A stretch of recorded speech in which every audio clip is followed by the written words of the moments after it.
सच्चे प्रेम के दो तारे, नवविवाहित जोड़ा। हिंदी कहानी में आपका स्वागत है। सच्चे प्रेम के दो तारे। विवाह के बाद अरुंधति शिक्षण ग्रहण करती रही। वह घर के कामकाज जल्द से जल्द समाप्त कर अपने पति की कक्षा में पहुंच जाती, जहां वशिष्ठ अपने शिष्यों को शिक्षा दिया करते थे। वशिष्ठ तीनों वेद, यजुर्वेद, सामवेद और ऋग्वेद की विलक्षण विख्याता थे। शिष्यों के बीच गुरुकुल में उनकी कक्षा में शामिल होने की होड़ लगी रहती थी। एक दिन वशिष्ठ अपने छात्रों को धर्म के विषय में बता रहे थे। अचानक अरुंधति ने उनसे पूछा, यदि आप बुरा न माने तो क्या आज मैं आपका स्थान ले सकती हूँ और यह पाठ इस कक्षा को पढ़ा सकती हूँ। वशिष्ठ अपनी पत्नी की अचानक किए गए आग्रह से चौंक गए, फिर भी सहमत हो गए। उन्हें देखकर सुखद आश्चर्य हुआ कि अरुंधति ने छात्रों की धर्म की अवधारणा एकदम स्पष्ट रूप से समझा दी। कक्षा के बाद वशिष्ठ ने उनसे कहा, तुम सच में मेरी साथी, मेरी अर्धांगिनी हो। तुमने मेरी शिक्षा और मन को समझ लिया। आज के बाद कक्षा में तुम मेरी सहायता करोगे। ब्रह्मा जी को जब यह बात पता चली तो वे प्रसन्न हुए और उन्होंने दिव्य गाय नंदिनी को वशिष्ठ के आश्रम में भेज दिया ताकि वह अरुंधति के कार्यों में उनकी सहायता कर सके। इससे अरुंधति को ज्ञान की शिक्षा देने के लिए अतिरिक्त समय मिल जाएगा। एक दिन विश्वामित्र, जो तब राजा थे, अपने सैनिकों के साथ आगे बढ़ गए। आखेट के बाद उन्हें बड़ी प्यास लगी, किंतु कहीं भी पानी नहीं दिख रहा था। पूरा समूह वन में थोड़ा और आगे बढ़ा तो उन्हें वशिष्ठ का आश्रम दिखाई पड़ा। विश्वामित्र ने अपने कुछ सैनिकों को आदेश दिया, वह ऋषि घने वन में रहते हैं, इस कारण उनके पास खाने पीने का सामान अधिक नहीं होगा। इसके अलावा हमारी संख्या बहुत अधिक है, इसलिए उनसे विनम्र आग्रह करो और पूछो कि क्या वे हमें थोड़ा जल दे सकते हैं। सैनिक आश्रम में गए और ऋषि वशिष्ठ को राजा की आने की जानकारी दी। वशिष्ठ और अरुंधति तुरंत राजा से मिलने बाहर आए और अंदर आने का निमंत्रण दिया। वशिष्ठ ने कहा, हमारी इस छोटी सी शरण स्थली में आपका स्वागत है। राजन, आप अंदर विश्राम कीजिए। आपको और आपके सैनिकों को जो भी चाहिए हम उपलब्ध करा देंगे। कुछ ही देर में वशिष्ठ ने राजा की समूह के लिए अच्छे भोजन, फल और जल की व्यवस्था कर दी। राजा ने कहा, आपने हमारे लिए जो कुछ कष्ट उठाया है उसकी मैं प्रशंसा करता हूँ, किंतु सबसे पहले यदि पर्याप्त जल हो तो मैं स्नान करूँगा। मेरे वस्त्र मैले हो चुके और मेरे पास बदलने के लिए दूसरे वस्त्र भी नहीं हैं। आप चिंता न करें। वशिष्ठ ने कहा, आपको सब कुछ मिल जाएगा। स्नान करने के बाद राजा को उनके राजसी पहनावे के अनुकूल वस्त्र दिए गए और सभी को घर पर स्वादिष्ट भोजन कराया गया। राजा को बड़ी उत्सुकता हुई, हे ऋषिवर, आपने इतनी सारी चीज़ों का प्रबंध कैसे किया? राजकीय भोज से लेकर इतने अच्छे वस्त्र, वह भी इतने कम समय में। भगवान ब्रह्मा हम पर काफ़ी दयालु हैं और उन्होंने हमारे आश्रम में हमारी अतिथियों की सेवा करने और अन्य कार्यों के लिए नंदिनी को भेज दिया है। अरुंधति ने कामधेनु गाय की ओर संकेत करते हुए कहा, जो उनके सामने उद्यान में खड़ी थी।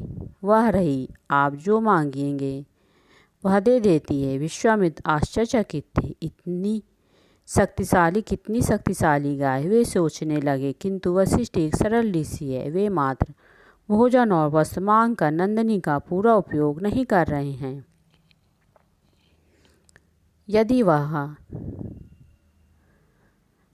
मेरी होती तो मैं राज्य के विस्तार की दिशा में काम करता, अपने शत्रुओं का वध करता और अपने सैनिकों तथा प्रजा की सेवा करता। अपना ध्यान अरुंधति और वशिष्ठ की ओर मोड़ते हुए उन्होंने कहा, ऋषिवर, मुझे लगता है नंदिनी की आवश्यकता मुझे आपसे अधिक है। कृपया आप इसे मुझे सौंप दे। इसके बदले में आप मुझसे जो भी मांगेंगे मैं आपको दे दूंगा, चाहे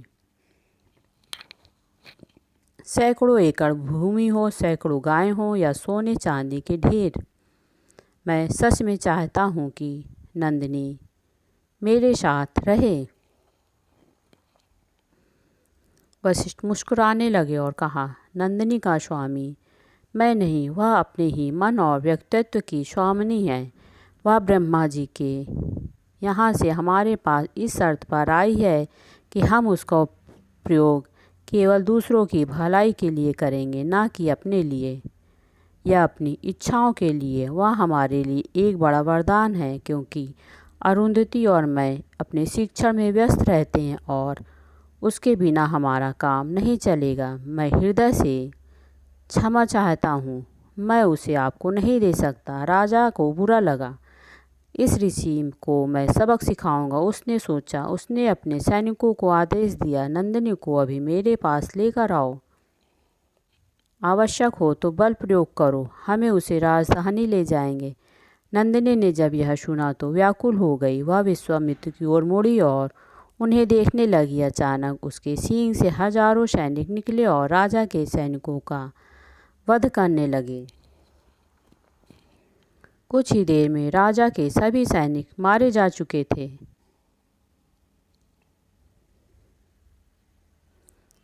विश्वामित्र आपने अक्षम्य व्यवहार पर लज्जित हुए। उन्हें अनुभव हुआ कि अपने ज्ञान और विनीत स्वभाव के कारण वशिष्ठ उससे अच्छे व्यक्ति थे। राजा ने सोचा, मेरी सत्ता और शक्तियों का क्या लाभ, जब किसी सेना के बिना वशिष्ठ मुझसे अधिक शक्तिशाली हैं। इसलिए उन्होंने वशिष्ठ की ओर देखा और कहा, आज के बाद मैं साम्राज्य विस्तार या धन इकट्ठा करने के लिए काम नहीं करूँगा। मैं ज्ञान प्राप्त करने का प्रयास करूँगा, जो सबसे शक्तिशाली धन होता है।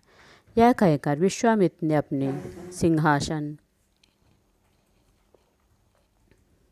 सही सब कुछ त्याग दिया। कुछ समय बाद हुई एक महान और ज्ञानी ऋषि बन गए।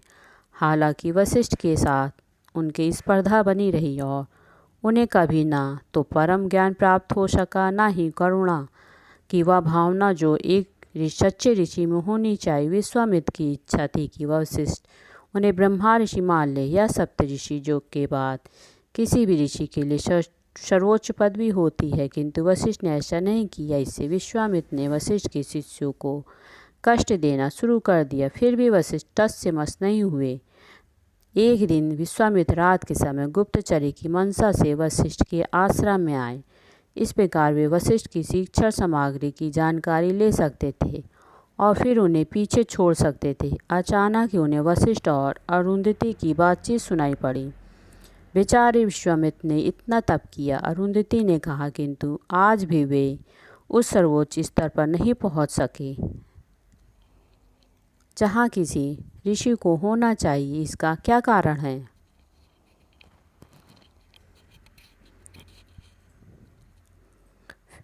सच कहूँ तो मुझे उनकी परवाह है और वो मुझे अच्छे लगते हैं अरुंधति, किंतु उनकी भलाई के लिए है, मैं इसे स्वीकार नहीं करता हूँ।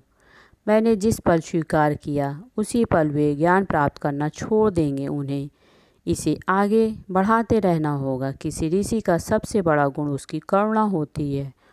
अब उन्हें लगता है कि ज्ञान में शक्ति मिलती है, जबकि सच यह है कि ज्ञान के साथ करुणा में सबसे बड़ी शक्ति मिलती है, जो मानवता के लिए सहायक होती है। यह सुनकर विश्वामित्र लज्जित हुए और उन्हें वशिष्ठ की बातों की गहराई का अनुभव हुआ। वे आश्रम से चले गए और ज्ञान प्राप्त करना जारी रखा। अरुंधति और वशिष्ठ के साथ काफ़ी समय बिताने के बाद नंदिनी वापस ब्रह्मलोक यानी ब्रह्मा के निवास स्थान पर चली गई। इस बीच वशिष्ठ और उनके शिष्यों ने तप के लिए हिमालय जाने का निर्णय लिया, जबकि अरुंधति अन्य शिष्यों के साथ उनके लौटने तक आश्रम में ही रही। वशिष्ठ और उनके शिष्यों के जाने के बाद राज्य में भयंकर सूखा पड़ा।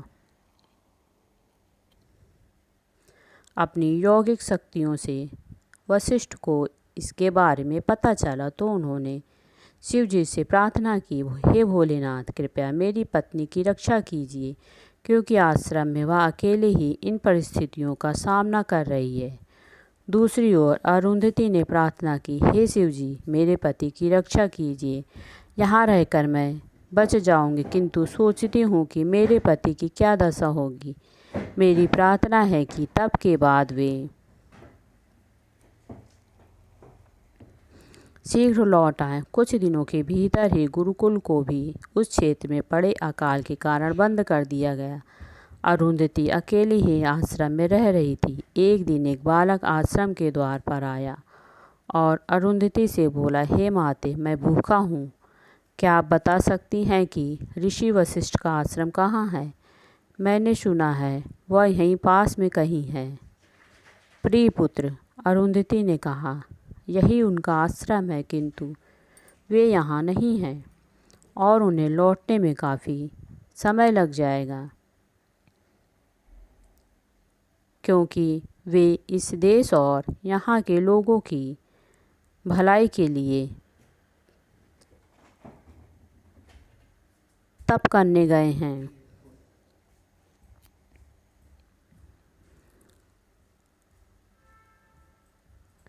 तुम्हें क्या चाहिए? मैं बहुत दूर हिमालय से आया हूँ। मेरे माता पिता नहीं और न मेरा घर। मैं यहाँ ऋषि से वेद की शिक्षा लेने के लिए आया हूँ, किंतु अफसोस कि वे यहाँ नहीं हैं। अब मैं क्या करूँ? तो फिर यहीं रह जाओ। यहाँ अकाल पड़ा है, किंतु मेरे पास जो कुछ है मैं तुम्हें दूंगी। यदि तुम चाहो तो मैं तुम्हें शिक्षा भी दे सकती हूँ। ऋषि को लौटने में समय लग जाएगा, किंतु तुम चिंता मत करो, हम तब तक काम चला लेंगे। अरुंधति ने उसे खाने के लिए थोड़ा सा भुना हुआ बीज दिया और चावल न दे पाने के लिए उससे क्षमा मांगी।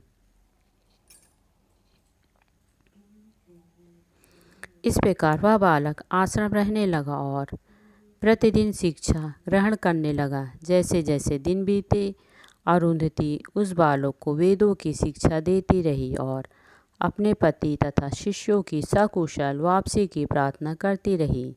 अंत में वशिष्ठ अपने शिष्यों के साथ लौट आए। वे अपनी पत्नी को कुशल देखकर प्रसन्न हुए।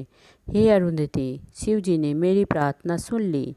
उन्होंने तुम्हारी अच्छी देखभाल की। पतिदेव, मैं भी प्रसन्न हूँ कि आप सुरक्षित लौट आए। भगवान ने मेरी प्रार्थना सुन ली।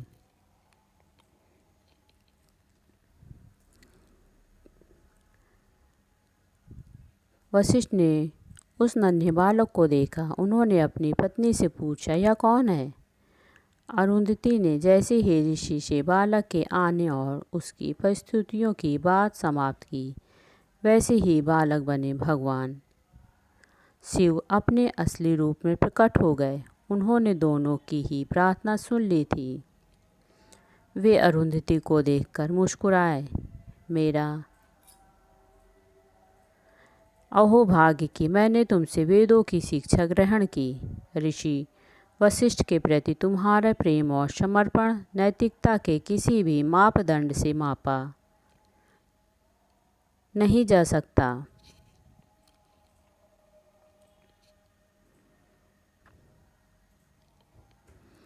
समय आने पर तुम अपने पति के साथ आसमान का एक तारा बन जाओगे। सभी स्थान पर रहने वाले मनुष्यों के लिए तुम एक शाश्वत उदाहरण बनोगी और प्रत्येक विवाहित जोड़ा तुम्हें आदर से देखेगा। शिव वशिष्ठ की ओर मुड़े। अरुंधति तुम्हारी सच्ची संगनी है। ईश्वर तुम दोनों पर कृपा करे। यह कहकर शिव अंतर्धान हो गए।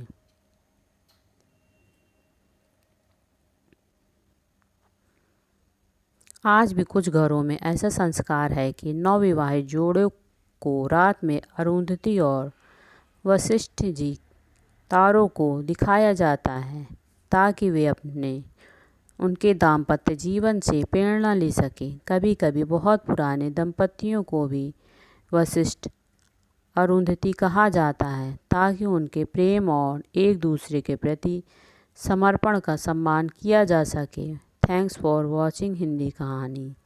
धन्यवाद।